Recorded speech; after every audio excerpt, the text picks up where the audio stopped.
Olá pessoal, bem-vindos ao 7º capítulo de Fator Paranormal. Nos capítulos anteriores eu venho relatando a minha trajetória, porque eu desejo que vocês me enxerguem com os seus olhos e não com os olhos alheios. E também desejo facilitar o caminho desse autoconhecimento.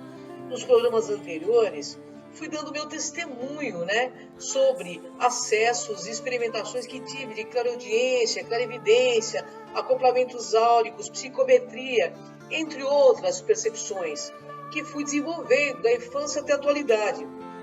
Mas a questão é, qual é a finalidade de tudo isso? Para fazer circo ou impressionar não é, né? Tem de haver uma finalidade maior. Pois o que eu tinha visto até então é que as pessoas, quando elas desenvolviam alguma parapercepção, elas associavam logo a alguma religião. E eu entendi logo cedo que este não era o meu caminho.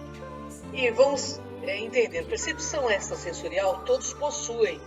É normal, apenas algumas pessoas desenvolvem ou não, mas hoje em dia tem até escolas que ensinam o desenvolvimento das percepções. Mas também a gente tem que atentar pelo seguinte, as pessoas acabam se prejudicando também pelo mau uso delas, comprometendo-se vidas e vidas, se emaranhando em padrões de ondas não compatíveis com a sua própria energia e assim, é lógico, podem realmente adoecer. É um atributo evolutivo para ser usado com cosmoética e com responsabilidade, porque tem a finalidade de trazer conhecimento da nossa própria divindade e obter percepção da nossa multidimensionalidade. Portanto, pessoal, usá-la como ferramenta do ego pode realmente acarretar sérios acidentes de percurso e desvios também das rotas existenciais e amarrar-nos em uma corrente kármica multissecular. E vocês sabem, como todos estamos ligados pelo princípio da inseparatividade, teremos de acertar contas, porque toda ação tem uma reação semelhante, Então, cosmicamente falando, pode nos elevar e também pode nos derrubar. É necessário que exista uma maturidade consciencial para o bom uso das parapercepções. Agora eu vou questionar vocês aí. Não seria psicose um acesso que a pessoa tenha uma outra realidade? Não seriam os doentes mentais pessoas que acessam multiversos e não conseguem lidar com essas informações? Bem, como eu disse, tudo isso são apenas questionamentos, ainda obviamente sem respostas. Mas hoje a psiquiatria admite a possessão. Pois é, fato é, as parapercepções sem maturidade consciencial geram também processos de assédios espirituais a essas pessoas que utilizam de forma equivocada, gerando sim desequilíbrio em suas vidas, incluindo distúrbios mentais graves. Afinal, parapsiquismo, sexto sentido, não pode ser usado a bel prazer. Mexer com forças e padrões de ondas que não estamos preparados gera um problema sim. A falta de conhecimento das nossas bioenergias e a do outro pode causar muitos problemas. Às vezes, as pessoas acham que conhecem, que sabem, mas achar não é saber. Achismo não é ciência do fato. Acham que estão lidando com entidades benevolentes e às vezes não estão. Estão sendo enganados da mesma forma que promovem enganos. O fato de alguns seres espirituais dizendo que são personalidades importantes da história já dá para notar que não o são, porque entidades evoluídas jamais usariam argumentos de poder para fascinar as pessoas. Eu cansei de ver pessoas dizerem estar falando em nome de Arcanjo Miguel, Jesus, Francisco de Assis e outras personalidades. Só que quando íamos fazer experimentos de transcomunicação, captávamos muitos seres que não correspondiam às ditas personalidades. Era uma verdadeira revelação. E esses usavam os argumentos de poder porque sabiam, que ninguém ia questionar.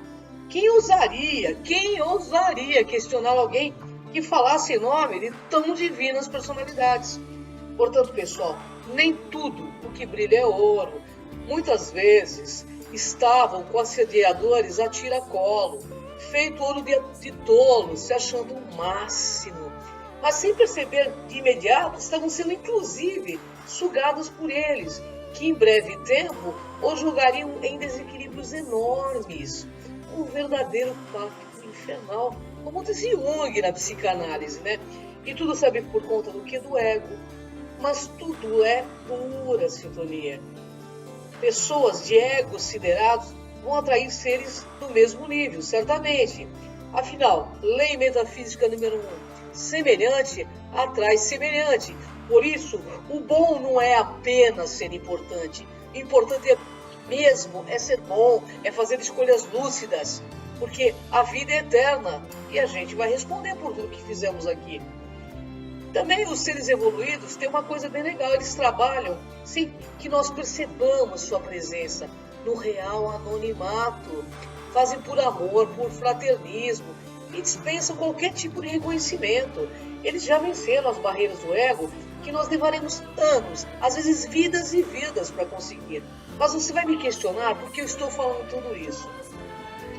Que eu vejo no meio ufológico, espiritualista, pessoas com egos exacerbados por ter contato com este ou com aquele ser. Mas saibam, às vezes são contatados porque são muito piores do que melhores. Vamos deixar claro aqui que ninguém é melhor do que ninguém. O fato de ter contato com ETs, espíritos ou com o que quer que seja pode sim te fazer melhor, mas também pode te fazer muito pior. Tudo isso vem em nossa programação existencial para ver se teremos condição de obter ou não uma maturidade consciencial, até para nos relacionarmos com seres mais fraternos. E também para darmos um passo consciente na nossa jornada evolucional. Bem, nessas épocas aí dos anos 80, eu e o Rafa fazíamos muitos experimentos. A gente usava as nossas parapercepções e várias vezes a gente se deu mal. Fizemos uma vez, pessoal, um círculo mágico que invocava elementais, achando que eles eram dóceis, tipo aqueles bonequinhos que vendiam naquela época da Além da Lenda, os duendinhos, mas logo em seguida nos arrependemos, porque nós vimos seres que sequer havíamos imaginado, são muito diferentes, dá muito medo. E alguns fenômenos começaram a ocorrer em nossas casas, como, por exemplo, sumiço de chaves, de documentos, copos explodiam, estilhaçados em 1000 pedaços, enfim. Nós nos sentimos com medo, tínhamos sonhos perturbados. Uma noite antes de dormir, eu senti uma presença no meu quarto e, com medo feito criança, eu cobri minha cabeça. Mas quando descobri a cabeça, achando que era apenas coisa da minha cabeça, minha imaginação, havia um ser estranho, em pé, diante da minha cama. Nessa época eu já morava no apartamento que eu tinha adquirido. Eu paralisei de medo. E não tinha mais vontade de ficar lá, não. Eu tinha medo de ficar lá. Só voltei quando meu amigo Evaristo, que era espírita, foi lá e detectou algumas entidades brincalhonas e pediu amparo para retirá-las. Só sei que por algum tempo a coisa serenou. Mas você veja bem, eu tinha um amigo que tinha conhecimento de espiritualidade e como lidar com isso. E se eu não tivesse um amigo que conhecesse profundamente, mas eu e o Rafa percebemos também logo de cara que estávamos abrindo uma verdadeira caixa de Pandora. Como vê, nem todo aprendiz se dá bem. Acredito que a maioria se dá mal mesmo, porque não temos noção de que portas estamos abrindo. Somos feitos, sim, macacos que colocam a mão em cumbuca e podemos comprometer, inclusive, a nossa sanidade por conta disso.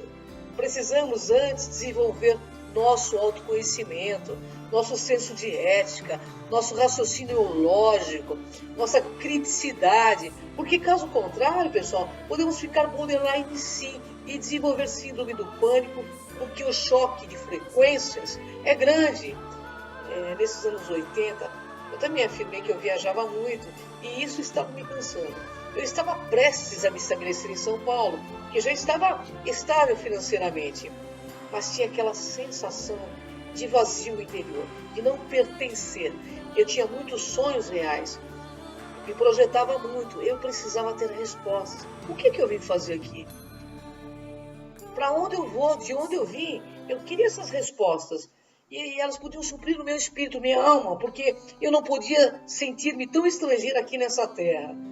Mas eu desejava conhecer. E entendi logo de cara que somente teoria, somente experimentação, somente isso não ia me trazer realmente conhecimento. Então eu fui buscar me experienciar em amplitude através e por meio do meu autoconhecimento.